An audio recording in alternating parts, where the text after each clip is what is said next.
માટે બહુ સ્પષ્ટ કહું છું અને સાથોસાથ સરકાર પણ જાણે છે. આજે જ અમારા માનનીય CR પાટીલ અને માનનીય પ્રફુલ્લભાઈએ કહ્યું કે અમે એસ્કોર્ટિંગને પાયલોટિંગ છોડી દઈએ છીએ. હું તો કહું છું ઘણા દેશમાં છે જ નહીં. ભગવાન કરીને તમે એવું કંઈક સરકાર કરી બતાવે કે આજીવન કોઈ પણ સત્તા આવે, કોઈ પણ સરકાર આવે, પાયલોટિંગ અને આ બધું છોડી દેવું જોઈએ. સાથોસાથ આ બધા કાર્ડ બનાવ્યા છે, ગેસ કાર્ડ ને મા કાર્ડ ને ફલાણા કાર્ડ ને ઢીકણા કાર્ડ ને ખૂબ છે.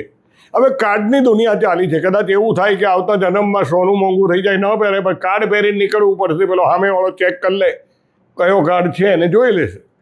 એટલે આ કાર્ડની દુનિયામાં એવા કાર્ડ બનાવવા જોઈએ કે જે 60 વર્ષની પછીનો જે માણસ છે એ ગુજરાતની અંદર કોઈ પણ જગ્યાએ આરોગ્ય કરી શકે, લઈ શકે, એના ગમતા ડૉક્ટર પાસે. અને ડૉક્ટરોનો પણ ભાવ નક્કી કરો.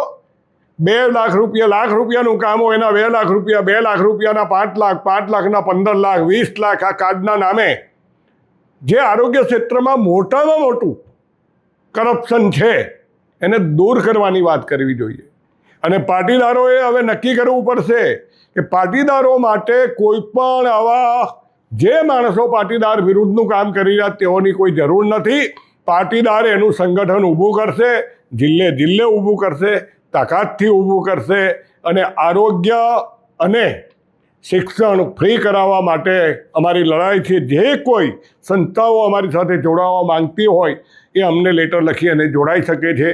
આ જ પ્રકારની તમામ અપડેટ જોવા માટે ન્યૂઝરૂમ ગુજરાતને લાઇક, શેર અને સબસ્ક્રાઇબ કરવાનું ભૂલતા નહીં.